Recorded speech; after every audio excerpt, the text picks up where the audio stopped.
Boa tarde, sou o Felipe, do Partido Libertários, e não sei se todos sabem, mas está sendo transmitido via internet as palestras aqui, então os colegas que estão assistindo, que não puderam comparecer em Porto Alegre, eles fizeram algumas perguntas, e entre elas eu vou fazer uma.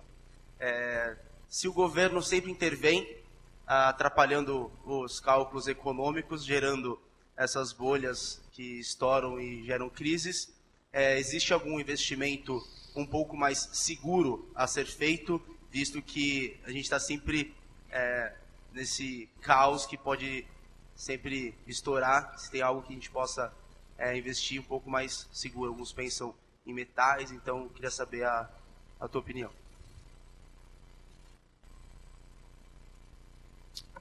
No investment is perfectly safe. I would say that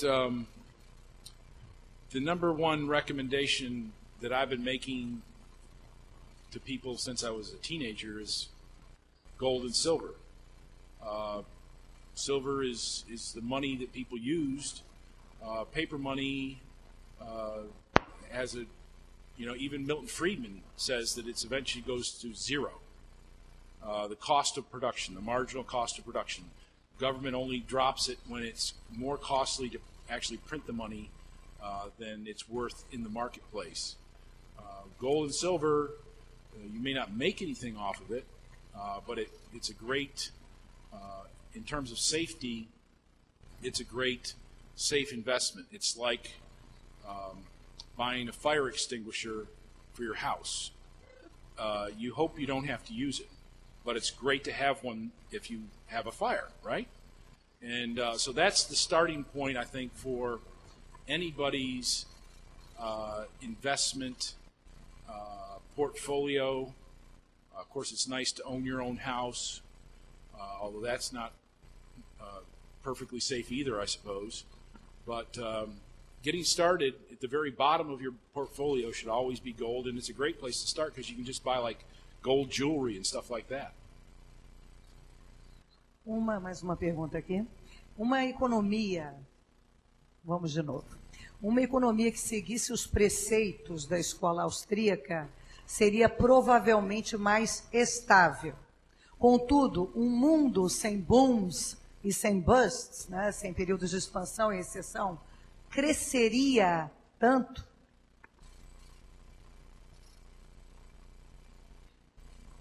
It would be more stable, and it would actually grow faster, because what happens with a boom and bust cycle is that you're taking your capital and you're putting it into things that have lower valued uses, and ultimately you end up wasting a lot of resources.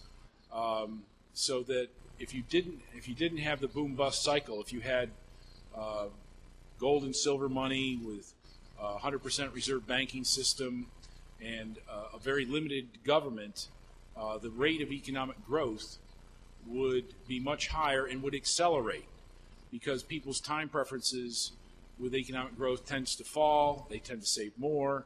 The savings gets plowed back into the economy, and so the potential growth of the world global economy is so much higher than it actually is right now, and that increases as you go out in time.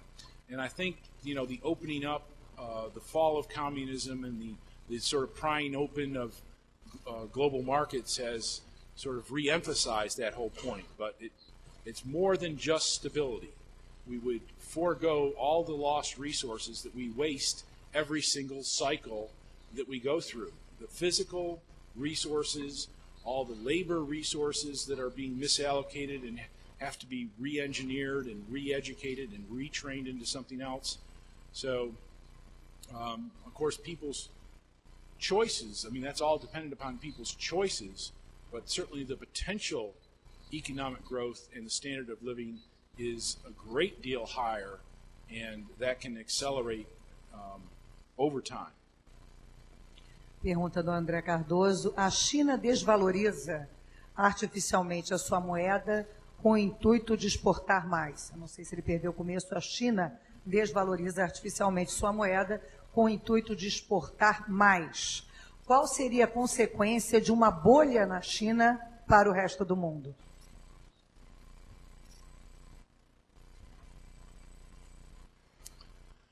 Well, I guess we're going to find out. You know, there's the thing about China is that it's a lot of it's good news. I mean, the Chinese people have more freedom than they have had since the 14th century or earlier. Their standards of living has risen dramatically for most of the population. And a lot of it got started when 18 farmers met out in the field one day and said, we're no longer going to follow the central plan, boys. We're each dividing this farm up amongst us, and we're going to farm it individually. And they ended up producing a 500% increase in their overall production. And the Chinese Communist Party couldn't say, stop, don't do that.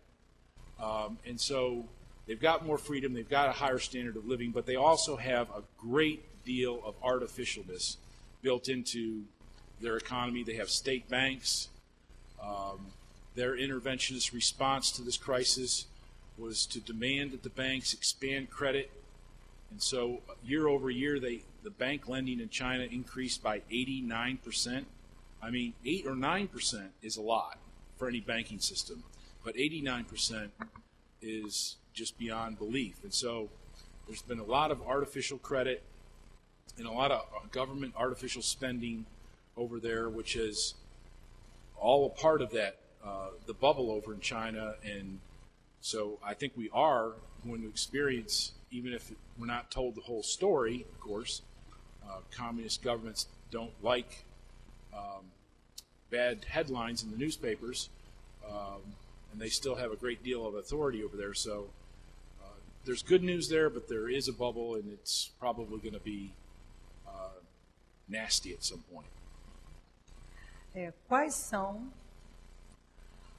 os principais argumentos dos economistas do mainstream para refutar, para dizer que está errada a teoria da escola austríaca com relação à responsabilidade dos bancos centrais na formação das bolhas?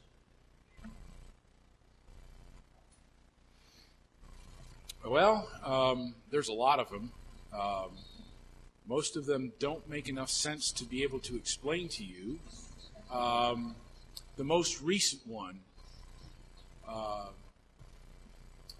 well, there was a fellow in the Financial Times who actually does buy into the Austrian theory of the business cycle, but isn't willing to say once you have a boom, you have to liquidate the bad assets. He doesn't want liquidation. He doesn't want the correction process.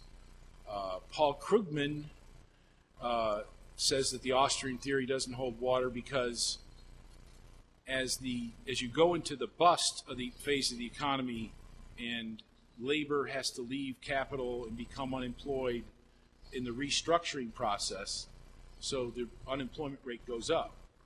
And so his counter-argument against the Austrians is that, then why is it not the case that the unemployment rate goes up during the boom phase as labor is matching up with an increase in the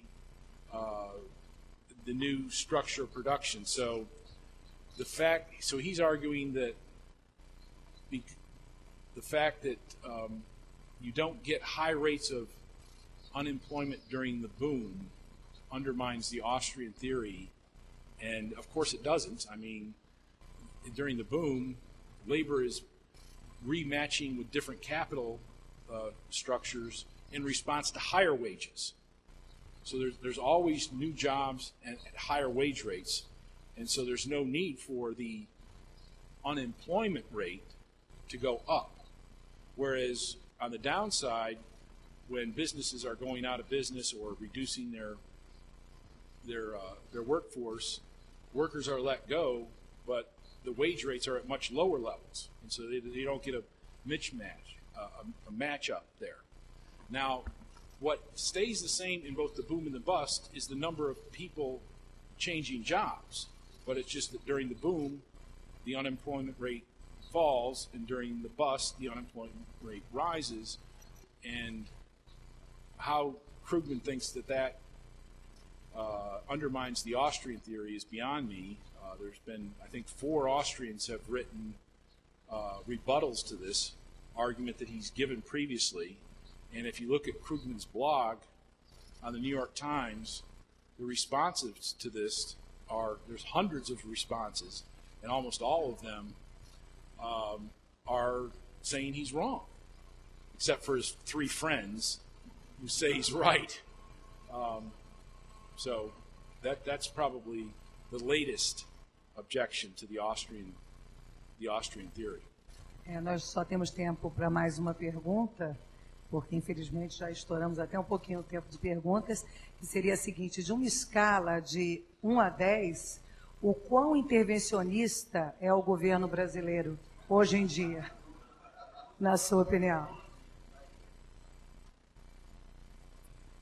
This is just my opinion, of course, but I can tell you that one of the things about this visit is the realization of how interventionist the Brazilian government is. The United States is a very insular population who look inward and don't know much about the outside world. And frankly, for most of my life, all of the news from Brazil in terms of the economy has been bad. You know, plunging dollar or plunging real, high unemployment, defaults, you know, and so that little bit of information that we've gotten has always been bad. And over the last few years, the information we've gotten has been better. So I'd assume things had changed more in terms of being more liberal, but unfortunately not as much as I had expected. So, and I'm not good with numbers, so I think I'm going to leave it at that. Okay, thank you. Thank you very much.